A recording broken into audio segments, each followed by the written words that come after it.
तो नमस्कार प्यारे साथियों, स्वागत है आप सभी का एक बार फिर से दीप्ति सिंह एकेडमी परिवार में।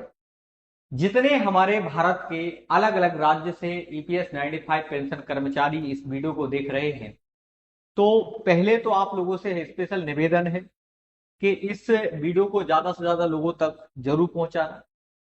और आप ये जो वीडियो देख रहे हैं जिसमें कमांडर साहब अशोक रावत जी यहाँ पर कुछ चर्चा कर रहे हैं, तो मैं आपको विस्तार से कुछ महत्वपूर्ण जानकारी देने जो है जा रहा हूं कि आज ही कमांडर साहब ने एक वीडियो जारी करा है। आपको पता होना चाहिए, आज का ही है। ₹1000 कर दीजिएगा, प्लस में डीए, प्लस में मुफ्त चिकित्सा का प्रावधान अगर आपके द्वारा कर दिया जाता है तो यहाँ पर अपनी मांगे तो हम कहना बंद कर दिया हमने। हमारे अधिकार हम लेने आए हैं। हमारी 4 मांगे हैं। 7,500 महंगाई भत्ता हमें मिलना चाहिए। पति पत्नी को मुफ्त सुविधा मेडिकल की मिलनी चाहिए 58 साल के उम्र के बाद। हायर पेंशन के मामले में सुप्रीम कोर्ट ने जो निर्णय दिया है उसे बिना अधिकार हम लेने आए हैं। हमारी 4 मांगे हैं। 7,500 महंगाई भत्ता हमें मिलना चाहिए। पति पत्नी को मुफ्त सुविधा मेडिकल की मिलनी चाहिए 58 साल के उम्र के बाद। हायर पेंशन के मामले में सुप्रीम कोर्ट ने जो निर्णय दिया है उसे बिना भेदभाव के लागू करना चाहिए। और जो लोग इस योजना में शामिल नहीं है उनको पेंशन की राशि दी जा रही है पेंशन के रूप में मात्र ₹1000, ₹1200, किसी को ₹500, ₹700, ₹600 प्राप्त हो रहे। और इस पेंशन में जीवन यापन करना कितना सही होगा, कृपया ये बात तो सभी जानते हैं ना। तो इस बात को ध्यान में रखते हुए जितने भी पेंशनर जो बहुत अधिक मात्रा में परेशान हैं, उन्होंने अपनी मांगों को लेकर के आंदोलन किया। और इस आंदोलन को लगभग एक दशक से ऊपर हो चुका है, लगभग 10 साल से ऊपर हो चुका है। लगातार आंदोलन किया जा रहा है। और मुख्य कारण, सर हमें मिनिमम पेंशन ₹7,500 कर दीजिएगा, प्लस में डीए, प्लस में मुफ्त चिकित्सा का प्रावधान अगर आपके द्वारा कर दिया जाता है तो यहाँ पर अपनी मांगे तो हम कहना बंद कर दिया हमने। हमारे अधिकार हम लेने आए हैं। हमारी 4 मांगे हैं। 7,500 महंगाई भत्ता हमें मिलना चाहिए। पति पत्नी को मुफ्त सुविधा मेडिकल की मिलनी चाहिए 58 साल के उम्र के बाद। हायर पेंशन के मामले में सुप्रीम कोर्ट ने जो निर्णय दिया है उसे बिना स्पेशली उन्होंने आज की तारीख बताई है, सारी जानकारी बताई है और उनका जो संघर्ष है उसके बारे में कहा है। क्या हो रहा है कि कुछ लोग ऐसी अफवाहें फैला रहे हैं, एक लेटर दिखा रहे हैं जिसमें वित्त मंत्रालय और कहीं बड़े बड़े अधिकारी सांसदों की सील साइन भी दिखा रहे हैं कि हाँ कहीं ना कहीं जो है ₹7,500 आ गए हैं, डल गए हैं, मिल जाएंगे। तो उसको लेकर कमांडर साहब अशोक रावत जी ने जो कहा है कि अभी किसी के खाते में ₹7,500 नहीं आए हैं, ना ही अभी 7,500 की मांग को सरकार ने पूरी करा है। लेकिन एक बात यह है कि हाँ, हम अंतिम पड़ाव पर हैं। हमारी मांगे आज नहीं तो कल जरूर पूरी होगी। अब अंतिम पड़ाव पर क्यों है? क्योंकि देखो, हमारा काम जो है ईपीएस 95 पेंशन कर्मचारियों का ये है कि 7,500 पेंशन की जो है यहाँ पर बात कही गई है, डीए और मेडिकल जैसी सुविधाओं की बात कही गई है। ₹1000 कर दीजिएगा, प्लस में डीए, प्लस में मुफ्त चिकित्सा का प्रावधान अगर आपके द्वारा कर दिया जाता है तो यहाँ पर अपनी मांगे तो हम कहना बंद कर दिया हमने। हमारे अधिकार हम लेने आए हैं। हमारी 4 मांगे हैं। 7,500 महंगाई भत्ता हमें मिलना चाहिए। पति पत्नी को मुफ्त सुविधा मेडिकल की मिलनी चाहिए 58 साल के उम्र के बाद।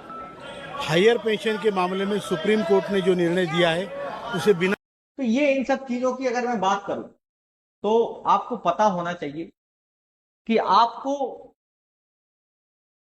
हमारी पूरे भारत के अलग पेंशन कर्मचारियों की अलग मांग चल रही। अब उसी के अंतर्गत जैसे हम आपको इस दीप्ति सिंह एकेडमी एक संस्थान के माध्यम से आपको बिल्कुल सही और सटीक जानकारी देते हैं। यहाँ पर अपनी मांगे तो हम कहना बंद कर दिया हमने। हमारे अधिकार हम लेने आए हैं। हमारी 4 मांगे हैं। 7,500 महंगाई भत्ता हमें मिलना चाहिए। पति पत्नी को मुफ्त सुविधा मेडिकल की मिलनी चाहिए 58 साल के उम्र के बाद। हायर पेंशन के मामले में सुप्रीम कोर्ट ने जो निर्णय दिया है उसे बिना भेदभाव के लागू करना चाहिए। और जो लोग इस योजना में शामिल नहीं है उनको लगभग अगर देखें 78 से 80 लाख हैं, 81 लाख हैं समथिंग, ये सब लोग मिलजुल कर अपने अपने आसपास के जितने मंत्री हैं, विधायक हैं, सांसद हैं, इन सबको ज्ञापन भी देंगे। ज्ञापन के साथ साथ अगर बात आ जाए कभी भी कि सर ज्ञापन तो देंगे लेकिन और क्या करेंगे, तो उसके साथ साथ मैं आपको बता दूं कि हमारी मांगों को प्रधानमंत्री मोदी जी तक पहुंचाएंगे। अब सर 21 अप्रैल के बाद भेदभाव के लागू करना चाहिए और जो लोग इस योजना में शामिल नहीं है उनको यहाँ पर अपनी मांगे तो हम कहना बंद कर दिया हमने। हमारे अधिकार हम लेने आए हैं। हमारी 4 मांगे हैं। 7,500 महंगाई भत्ता हमें मिलना चाहिए। पति पत्नी को सरकार ने पूरी करा है। लेकिन एक बात यह है कि हाँ, हम अंतिम पड़ाव पर हैं। हमारी मांगे आज नहीं तो कल जरूर पूरी होगी। अब अंतिम पड़ाव पर क्यों है? क्योंकि देखो, हमारा काम जो है ईपीएस 95 पेंशन कर्मचारियों का ये है कि 7,500 पेंशन की यहाँ पर अपनी मांगे तो हम कहना बंद कर दिया हमने। हमारे अधिकार हम लेने आए हैं।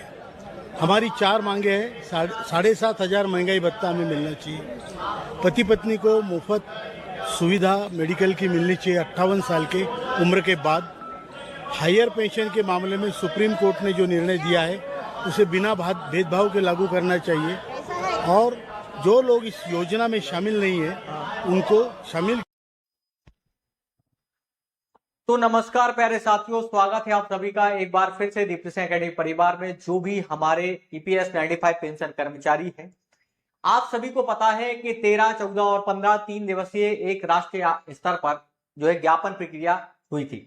उसके बाद आप सभी को यह भी पता है कि 21 अप्रैल एक बहुत ही महत्वपूर्ण तारीख थी। वो एक बहुत ही महत्वपूर्ण जो है यहाँ पर तिथि थी, जिसमें एक यहाँ पर वादा किया गया था कमांडर साहब अशोक रावत जी के द्वारा, साथ में हमारे जितने ईपीएस 95 पेंशन कर्मचारी हैं इन सभी के द्वारा, कि हम भारत के अलग अलग राज्यों में जितने ईपीएस 95 पेंशन कर्मचारी हैं, जो लोग इस योजना में शामिल नहीं है उनको शामिल।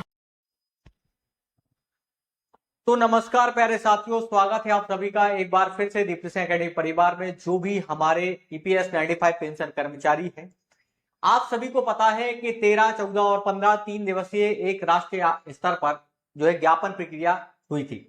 उसके बाद आप सभी को यह भी पता है कि 21 अप्रैल एक बहुत ही महत्वपूर्ण तारीख थी। वो एक बहुत ही महत्वपूर्ण जो है यहाँ पर तिथि थी, जिसमें एक यहाँ पर वादा किया गया था कमांडर साहब अशोक रावत जी के द्वारा, साथ में हमारे जितने ईपीएस 95 पेंशन कर्मचारी हैं इन सभी के द्वारा, कि हम भारत के अलग अलग राज्यों में जितने ईपीएस 95 पेंशन कर्मचारी हैं, यहाँ पर वादा किया गया था कमांडर साहब अशोक रावत जी के द्वारा, साथ में हमारे जितने ईपीएस 95 पेंशन कर्मचारी हैं इन सभी के द्वारा, कि हम भारत के अलग अलग राज्यों में जितने ईपीएस 95 पेंशन कर्मचारी हैं, यहाँ पर वादा किया गया था कमांडर साहब अशोक रावत जी के द्वारा, साथ में हमारे जितने ईपीएस 95 पेंशन कर्मचारी हैं इन सभी के द्वारा, कि हम भारत के अलग अलग राज्यों में जितने ईपीएस 95 पेंशन कर्मचारी हैं